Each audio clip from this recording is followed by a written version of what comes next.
C'est quelqu'un, il aurait pu se présenter. Il y a eu 15 élections depuis que je suis arrivé. Il y a eu la convention. Il aurait pu venir se présenter pour être candidat. Aujourd'hui, si vous n'êtes pas candidat, M. Thiam, est-ce que c'est possible qu'il soit la solution B? Non.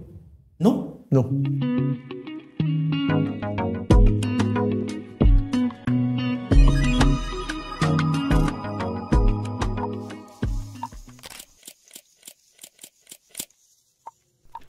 Nul n'a le droit d'effacer une page de l'histoire d'un peuple, car un peuple sans histoire est un monde sans âme. Le grand jour tant souhaité est enfin arrivé. Indépendance, en vertu du droit du peuple à disposer de l'air. De ce moment et à jamais, notre État libre et indépendant. Il n'y a pas de dignité sans liberté. C'est par la lutte qu'elle a été conquise. la patrie ou la mort. En Afrique, il y a un grand diable qui vend les autres Africains. Nous préférons la pauvreté dans la liberté à la richesse dans l'esclavage. Mobutu Sese Seko Kukumbendu Wazabanga. C'est une question de dignité. Connaissez-vous un seul juif au monde qui porte un nom zaïre? Después de haberlos ultimado bajo la estatua del profesor Lumumba, nous avons connu les ironies, les insultes, les coups que nous devions subir matin, midi et soir parce que nous étions des nègres. Si un journal français m'attaque, un journal gabonais attaquera Mitterrand. Ah, c'est fini cet état des choses. Vive la liberté, vive le Cameroun indépendant. C'est nous-mêmes qui luttons, c'est le peuple congolais qui lutte, c'est l'armée populaire de libération. La patrie ou la mort, la patrie ou la mort.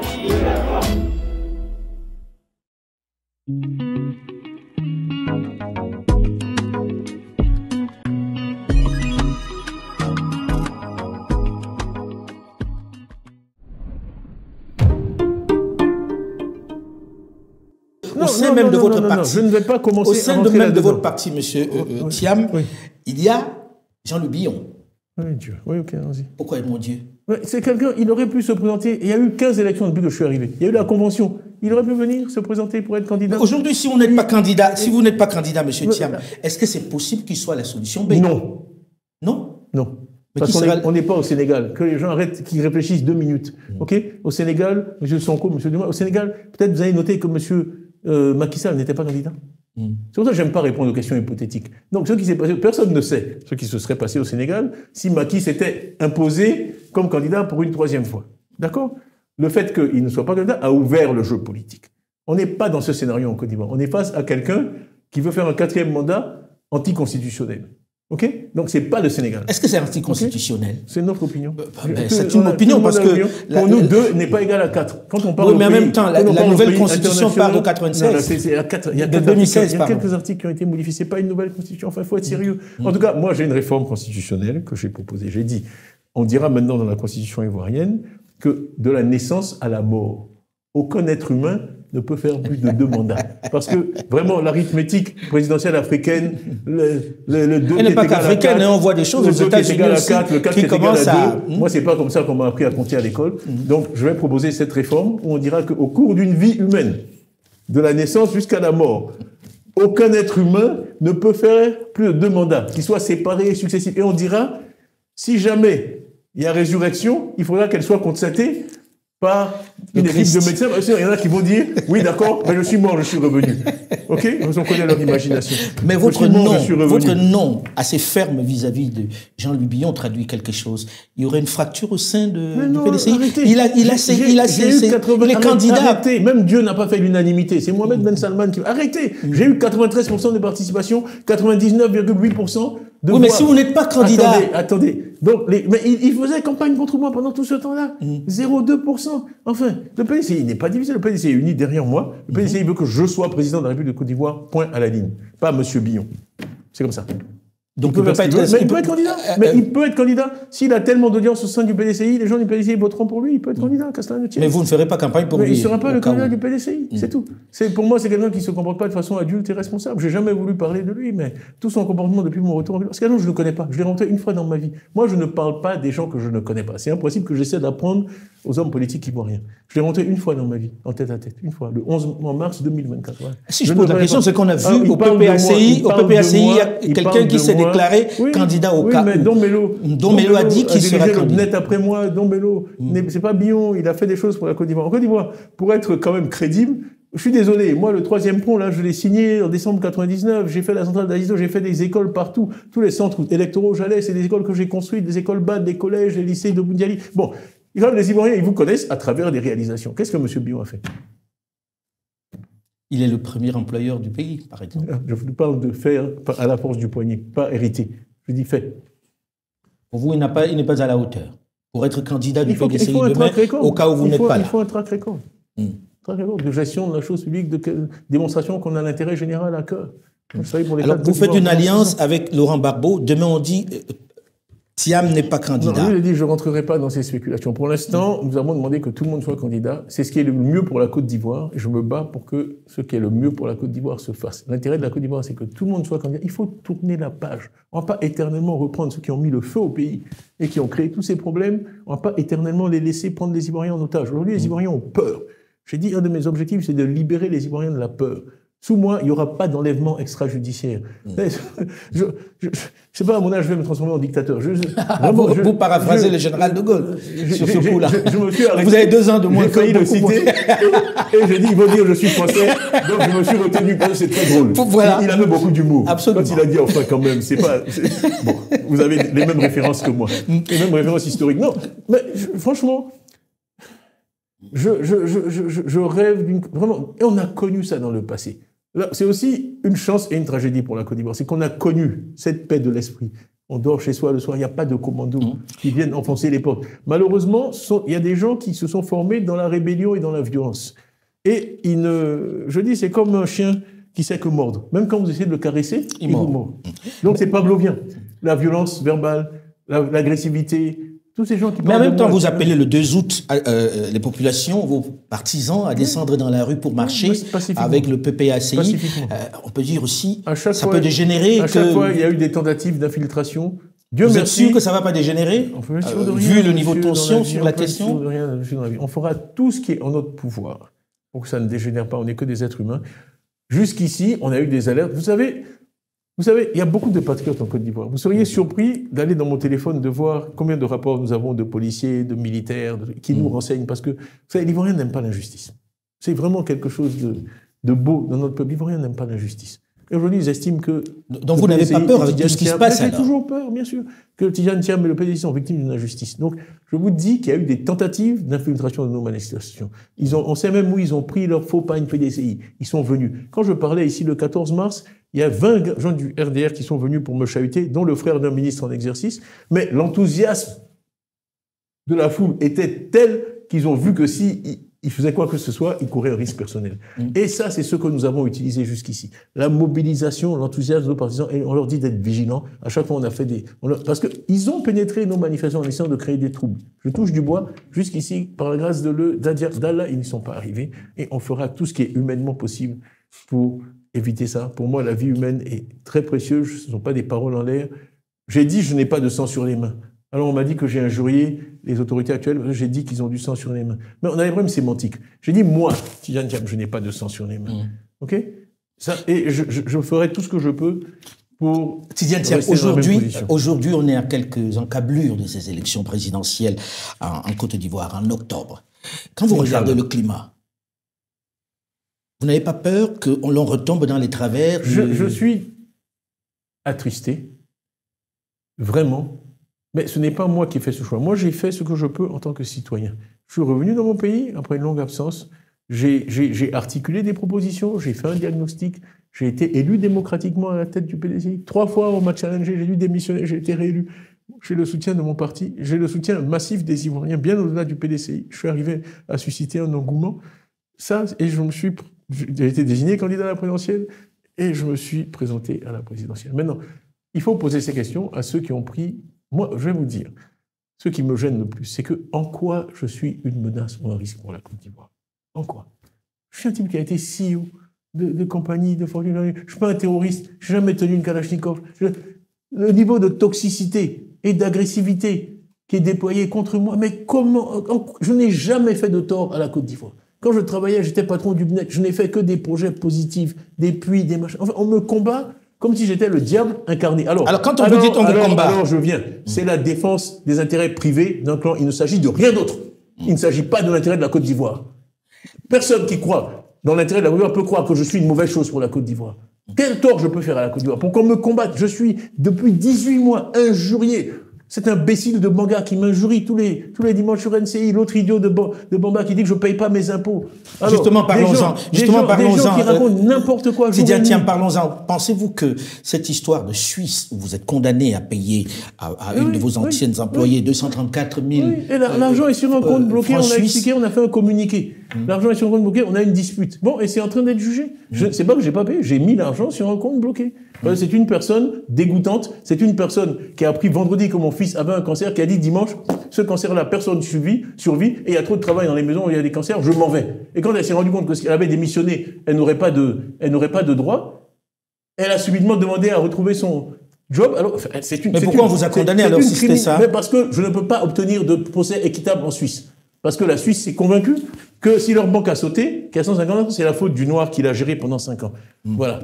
Et que moi, je l'ai laissé avec ses meilleurs résultats sur 10 ans, mais je ne peux pas. Je n'ai pas gagné un seul procès en Suisse. Ok? La justice suisse, pour moi, est raciste et absolument, systématiquement, avec des dossiers en béton. Mes avocats, même, leurs bras, ils ne pensaient pas que c'était possible. Que l'on puisse vous condamner. Oui, cette femme nous a volé. Elle a volé notre argent. Ils ont refusé. Ils sont allés saisir. Quand elle nous a fait chanter, ils sont allés saisir son téléphone. Ils lui ont rendu. Elle a aussi des complicités en Suisse. Des gens qui la protègent. De la part de qui?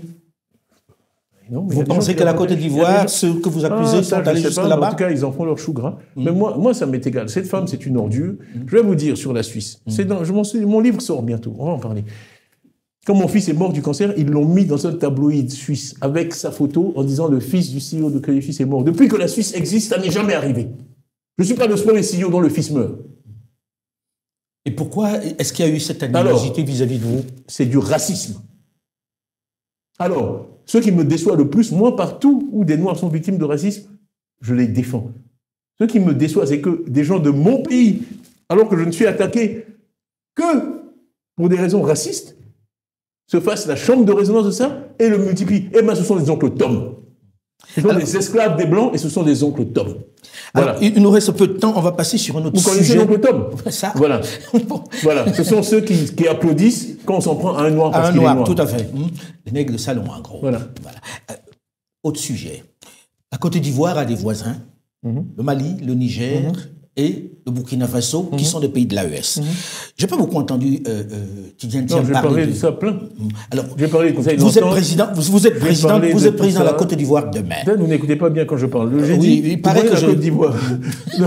Non, mais vous prenez d'ouest en est. Il y a le Libéria, il y a la Guinée, il y a le Mali, il y a le Burkina, il y a le Ghana. Ok? Quand vous allez là-bas à l'ouest, c'est les mêmes populations des deux côtés de la frontière qui parlent la même langue. Vous montez vers la Guinée. Déjà, maintenant, les Baoulés sont en train de planter du cacao en Guinée. En Guinée. Ok? Bon. C'est les mêmes populations. Vous allez au Mali, des deux côtés de la frontière, c'est la même chose. Vous allez au Burkina, c'est la même chose. Au Ghana. Donc la Côte d'Ivoire, c'est une mosaïque. Ok? Donc vraiment, vous savez, le président Oufoué disait toujours, et ça je l'ai dit 10 000 fois dans 10 discours, un pays ne doit pas aspirer à être une oasis dans le désert. Et moi, je me suis permis d'ajouter à sa phrase, parce que c'est toujours le désert qui gagne. Ok? Donc cette idée d'une Côte d'Ivoire forteresse, qui se protège de l'AES, c'est ridicule. Ok? Je suis contre, je l'ai dit, et je veux dire, j'ai de bonnes relations avec un certain nombre de gens dans ces pays-là. C'est ridicule.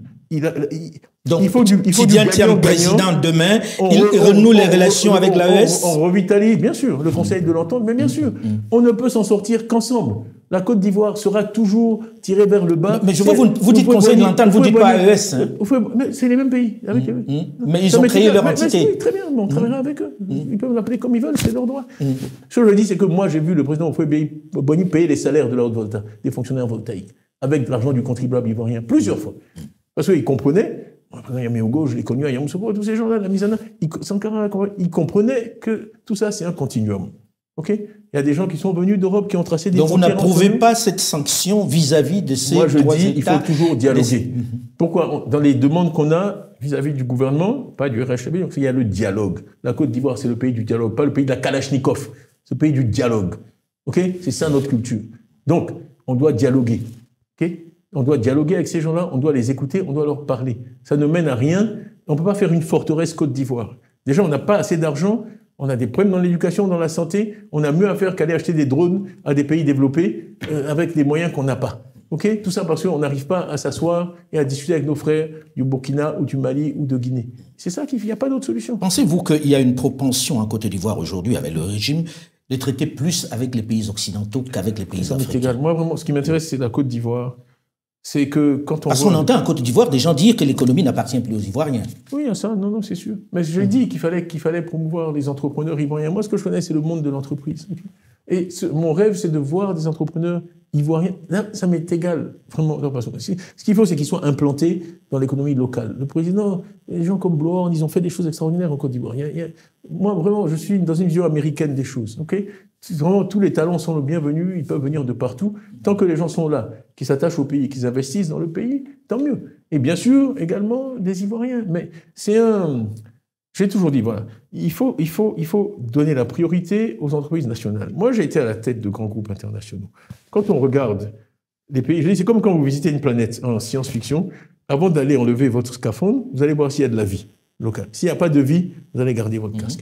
Donc, quand on regarde les pays où investir, on demande toujours d'abord comment se portent les entreprises locales. Non, comment se portent les entreprises locales? Est-ce qu'il y a des entreprises locales à succès? Quand il n'y en a pas, vous dites, bon, moi qui arrive de Londres, là, si dans ce pays A, les entreprises qui parlent la langue, qui sont nées là, qui n'y arrivent pas, moi, j'y vais pas. Donc, pour attirer l'investissement étranger, ce qui est un objectif pour beaucoup de pays africains, il faut d'abord vraiment assurer la prospérité des entreprises locales, qu'elles se développent. Parce que quand les étrangers viennent aussi, ils veulent des partenaires. Donc, ils vont dire, quelles sont les 5 premières entreprises locales avec qui on va... Non, c'est la même chose. En fait, c'est un cercle vertueux. Assurer la promotion des entreprises locales, c'est ce qui va permettre d'attirer l'investissement étranger et d'accroître la croissance. Donc, je dis que malheureusement, souvent, les États passent 80% de leur temps avec des entreprises étrangères, c'est une erreur. Il faut passer 80% de son temps avec des entreprises locales. Moi, quand j'étais en Grande-Bretagne, le Premier ministre Cameron, tous les mois, il avait une réunion avec nous, les principaux CEO du pays. Comme ça que je l'ai bien connu. Et il nous écoutait, il faisait le tour de table. Quels sont vos problèmes? Premier ministre de Grande-Bretagne, pays du G7, et il notait. Bon, ben, monsieur Thiam, je vais régler ça. Bon, monsieur, c'est cette attitude-là. Moi, c'est ce que j'ai appris des anglo-saxons. Vous voyez, le président Trump fait la même chose, le président Obama. Chez eux, c'est naturel. C'est le monde de l'entreprise. Comment dire ça? Il y a un problème dans le modèle français. Moi, c'est quand vous dites la France, tout le monde sait qu'économiquement, je ne suis pas pour le modèle économique français. Moi, je crois dans le modèle anglo-saxon où l'État occupe la place que les entreprises lui laissent. OK? C'est pas le contraire. Voilà. Bill Gates, Tesla. Quand vous pensez aux États-Unis, vous pensez à quoi? Microsoft, vous pensez à Tesla. Tout le monde connaît le nom du patron de Tesla. Qui connaît le nom du secrétaire d'État au commerce? OK? Quand j'allais à Davos, Osborne, qui était le ministre des Finances, on rigolait toujours. Parce que moi, j'étais patron de privé, j'étais en business, il était en éco. À chaque fois, il me disait, bon, Titi, see you later. Et il me disait, je vais travailler vos livres de contribuables. Non, c'est le contraire sur l'ensemble du continent, on va dire. Mais c'est comme ça qu'une nation se développe, c'est comme ça que ces entreprises qui créent de la richesse paient des impôts qui ensuite permettent de faire des routes, des écoles, des machins, sans s'endetter. Parce qu'il y a une vraie création de richesse dans l'économie nationale. J'aurais voulu qu'on ait un peu plus de temps, mais...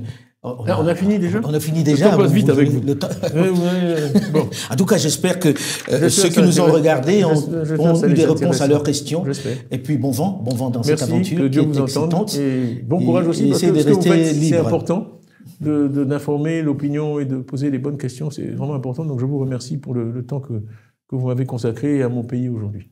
Bon vent et essayez de rester libre. Ce serait peut-être mieux. Libre au sens de... Libre... Pas en prison, libre au sens de la pensée. Pas en prison. Ah, ça, je vais essayer, parce que j'ai pas envie de me faire arrêter. Je dis, mais tu n'as qu'à revenir, tu vas être arrêté. Je dis, excusez-moi, je n'ai commis aucun crime. Donc, voilà. Merci, Tidiane. Merci à vous, Alain Foucault. Merci. Merci, Tidiane Thiam, d'avoir accepté de venir à Moment de Vérité ici à Bagneux, dans nos studios. Bon vent pour la suite, que nous suivrons avec attention. Au moment où nous enregistrons cette émission, nous découvrons en même temps la proclamation officielle de la liste des candidats dans un autre pays, le Cameroun, où le principal candidat de l'opposition a été purement et simplement exclu. On espère que les autres